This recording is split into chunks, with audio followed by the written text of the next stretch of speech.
আমার কথা শোনার জন্য আবারও আপনাদের ধন্যবাদ। 2024 চৌঠা আগস্ট কি হয়েছিল ওই রাতে গণভবনে? শেখ হাসিনা কি করেছিলেন এবং 5 আগস্ট দুপুর 2টা পর্যন্ত ইনি কি কি করেছেন এই গণভবনে? কি কূটনৈতিক কি চালচলন চলেছে, কত রকম কাহিনী ঘটেছে তার কিছু অংশ বিএনএ 24 নিউজে উঠে এসেছে, সেটাই আপনাদের সাথে একটু শেয়ার করব। থাকুন আমার সাথে। 4 আগস্ট রাতে সাবেক প্রধানমন্ত্রী শেখ হাসিনার ভাগ্য নির্ধারিত হয়ে যায়। সারা রাত তিনি ঘুমাননি। নিরাপত্তা বাহিনীতে শেখ হাসিনার অনুগত সিনিয়র অফিসার এবং প্রভাবশালী মন্ত্রীদের সঙ্গে ভোর পর্যন্ত বৈঠক আলোচনায় ব্যস্ত থাকেন তিনি। উপস্থিত নিরাপত্তা বাহিনীর সিনিয়র 2-1 ছাড়া অধিকাংশ অফিসার ছাত্র জনতার বিরুদ্ধে বল প্রয়োগ না করার পক্ষে অবস্থান নেন। তখনই শেখ হাসিনা বুঝে যান তার পায়ের তলায় মাটি সরে গেছে। তবুও পদত্যাগে রাজি হন নাই, বরং তিনি আরো কড়া অ্যাকশনের পক্ষে অনড় ছিলেন। পরিস্থিতির বিষয়ে শেখ হাসিনাকে বাস্তব অবস্থা থেকে দূরে সরিয়ে রাখা হয়েছিল মর্মে অভিযোগ উঠেছে। এর জন্য বিভিন্ন মাধ্যমে নানা জনের প্রতি অভিযোগের আঙুল তুলেছেন। সাবেক প্রধানমন্ত্রী শেখ হাসিনার পতন ও দেশত্যাগের পিছনে 4 জনের একটি চক্র বা গ্যাং অফ 4 দায়ী। ভারতীয় সংবাদপত্র দ্য ইন্ডিয়ান এক্সপ্রেস এই নিউজটা প্রচার করেছে। শিরোনামের একটি প্রতিবেদন প্রকাশ করে 1984 শব্দের এই প্রতিবেদনের প্রতিবেদক গণভবন, বঙ্গভবন থেকে শুরু করে শেখ হাসিনার পালিয়ে যাওয়া এবং আওয়ামী লীগ নেতারা পালানোর সুযোগ না পাওয়া সহ নানা বিষয় তুলে ধরেন। প্রতিবেদনে বলা হয়, আওয়ামী লীগের সাধারণ সম্পাদক, সেতু ও সড়ক মন্ত্রী ওবায়দুল কাদের, সাবেক বেসরকারি বিনিয়োগ উপদেষ্টা সালমান এফ রহমান, স্বরাষ্ট্রমন্ত্রী আসাদুজ্জামান খান কামাল এবং ছেলে সজীব ওয়াজেদ জয় সাবেক প্রধানমন্ত্রী শেখ হাসিনাকে বল প্রয়োগের মাধ্যমে পরিস্থিতি সামাল দেওয়ার পরামর্শ দেন।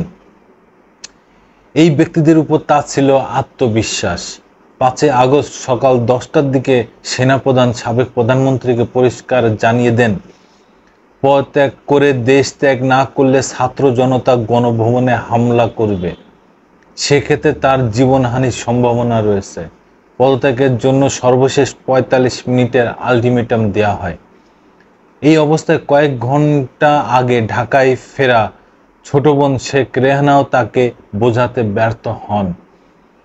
এক পর্যায়ে ছেলে সজীব ওয়াজেদ জয়ের সঙ্গে যোগাযোগ করা হয় নিরাপত্তা বাহিনীর পক্ষ থেকে। শুরুতে জয় ছিলেন ক্ষিপ্ত ও উত্তেজিত। তার জবাব ছিল, আপনারা ব্যর্থ হয়েছেন। আপনাদেরকে কিভাবে দায়িত্ব দেওয়া হয়েছিল তা ভুলে গেছেন? নিরাপত্তা বাহিনীর অনড় ভূমিকায় শেষ পর্যন্ত জয় তার মা শেখ হাসিনার পদত্যাগের পক্ষে সায় দেন। উপায়ন্তর না দেখে শেখ হাসিনা দ্বিতীয় চিন্তা বাদ দিয়ে অবশেষে পদত্যাগে রাজি হন। দেশ ছাড়ার আগে হাসিনা একটি ভাষণ রেকর্ড করে যেতে চেয়েছিলেন, কিন্তু তিনি সেই সুযোগ পাননি। বার্তা সংস্থা এএফপির বরাতে তৎক্ষণিক দেশি বিদেশি সংবাদ মাধ্যমে খবর রটে যায়, 5 আগস্ট 2:30টায় বঙ্গভবন থেকে সামরিক হেলিকপ্টারে চড়ে শেখ হাসিনা ও শেখ রেহানা ভারতের আগরতলা গেছেন। পরে দিল্লি হেলিকপ্টারে চড়ে শেখ হাসিনা বাংলাদেশ ছাড়েননি, এমনকি আগরতলাও যাননি। সম্প্রতি বিমান বাহিনীর যুক্ত হওয়া C-130J সুপার হারকুলিস এয়ারক্রাফটে চড়ে শেখ হাসিনা সরাসরি দিল্লির উদ্দেশ্যে রওনা দেন। তার আগে গণভবন থেকে কয়েক স্তরের নিরাপত্তায় তাকে তেজগাঁওয়ের পুরাতন বিমানবন্দরে নেওয়া হয়। সেখানে প্রস্তুত ছিল ব্রিটিশ এয়ারফোর্সের ব্যবহৃত হওয়া আমেরিকান কোম্পানি ম্যাকডোনাল্ড ডগলাসের তৈরি C-130J উড়োজাহাজ। উড়োজাহাজ পরিচালনার সঙ্গে যুক্ত ব্যক্তিদের বাইরে ফ্লাইটে শেখ হাসিনার একমাত্র সফরসঙ্গী ছিলেন তার ছোট বোন শেখ রেহানা। হাসিনা ও রেহানাকে বহন করে বাংলাদেশ এয়ারফোর্সের উড়োজাহাজটি ঢাকা থেকে নন স্টপ ফ্লাই করে 5 আগস্ট সন্ধ্যায় দিল্লির কাছে গাজিয়াবাদের হিন্দন বিমান ঘাঁটিতে অবতরণ করে। সেখানে অপেক্ষমান ভারতের জাতীয় নিরাপত্তা উপদেষ্টা অজিত ডোভাল শেখ হাসিনা ও শেখ রেহানাকে রিসিভ করেন। আওয়ামী লীগের একাধিক সূত্রে জানা যায়, শেখ হাসিনার দেশ ছাড়ার সিদ্ধান্ত তার মন্ত্রিসভার সদস্য এমনকি ঘনিষ্ঠ সহযোগীদেরও পুরোপুরি বিস্মিত করেছে। এক নেতা বলেন, আমরা টেলিভিশনের খবর থেকে পদত্যাগ ও দেশ ত্যাগের বিষয় জানতে পারি। এভাবে শেখ হাসিনা চলে যাওয়ার ঘটনা আওয়ামী লীগের নেতাকর্মীদের জীবন বিপদের মধ্যে ফেলেছে। বিক্ষোভকারী বিএনপি ও জামাতের ইসলামের কর্মী এবং সুযোগ সন্ধানীরা আওয়ামী লীগের নেতাদের ঘরবাড়ি, ব্যবসা প্রতিষ্ঠান ও দলীয় কার্যালয়গুলো নিশানা বানান করা হয়। অগ্নিসংযোগ, লুট, হামলা ও ভাঙচুর। আওয়ামী লীগের এক নেতা বলেন, আমরা একটা সময় শুধু বাড়ি থেকে বের হওয়ার সুযোগ পাই, সেটি সেনাপ্রধান যখন বেলা 3টার দিকে জাতির উদ্দেশ্যে ভাষণ দেন ও মানুষ তা শুনতে টেলিভিশনের পর্দায় নজর রাখছিলেন। এই সময় আমরা বাড়িতে বের হওয়ার সুযোগ পাই। দ্য ইন্ডিয়ান এক্সপ্রেসের ওই প্রতিবেদনে বলা হয়, আওয়ামী লীগের কিছু নেতা মধ্যস্থতাকারীদের মাধ্যমে লন্ডনে বিএনপি চেয়ারপারসন ও সাবেক প্রধানমন্ত্রী খালেদা জিয়ার ছেলে তারেক রহমানের সঙ্গে যোগাযোগ রেখেছিলেন। আড়ালে থাকা একটি চ্যানেলের মাধ্যমে প্রস্তাবও দেওয়া হয় বিএনপিকে নির্বাচনে আনার। বিএনপি চেয়ারপারসনের ছেলের সঙ্গে যোগাযোগ রক্ষার বিষয়টি শেখ হাসিনার প্রত্যাখ্যান করা ছিল সাংঘাতিক ভুল। কেননা একটি তত্ত্বাবধায়ক সরকারের অধীনে বিএনপি নির্বাচনে আসার প্রস্তুতি নিচ্ছিল।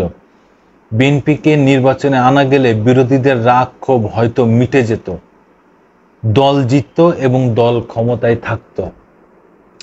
একটা জিনিস একটু ভালো করে খেয়াল করেন দর্শক শ্রোতা, শেখ হাসিনা বারবার বিভিন্ন প্রিন্ট মিডিয়া, টিভি চ্যানেলগুলো এসে বলছে, আমি ক্ষমতা চাই না, ক্ষমতা আমার দরকার নেই, আমার ক্ষমতার লোভ নাই।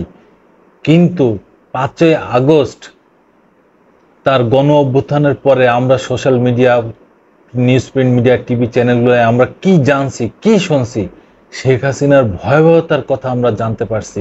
তিনি কিভাবে বল প্রয়োগ করবেন, তিনি কিভাবে এই ছাত্র জনতার উপরে অত্যাচার নিপীড়ন চালাবেন, তার ভয়াবহ খবর আমরা এই বিভিন্ন প্রিন্ট সোশ্যাল মিডিয়ায় আমরা পেয়েছি এবং দেখেছি। শেষ পর্যন্ত ছাত্র জনতার গণ অভ্যুত্থানে এই ফ্যাসিবাদী সরকার যেতে বাধ্য হয়, পালিয়ে চলে যায় শেখ হাসিনা। এবং এখন তিনি ভালো আছেন, যতটুকু সোশ্যাল মিডিয়ায় দেখতেছি উনি দিল্লির ভিআইপি যে পার্ক, লোদি পার্ক, সেই পার্কে উনি মেয়েকে নিয়ে সুন্দর করে ঘুরে বেড়াচ্ছেন। তারপরে যেখানে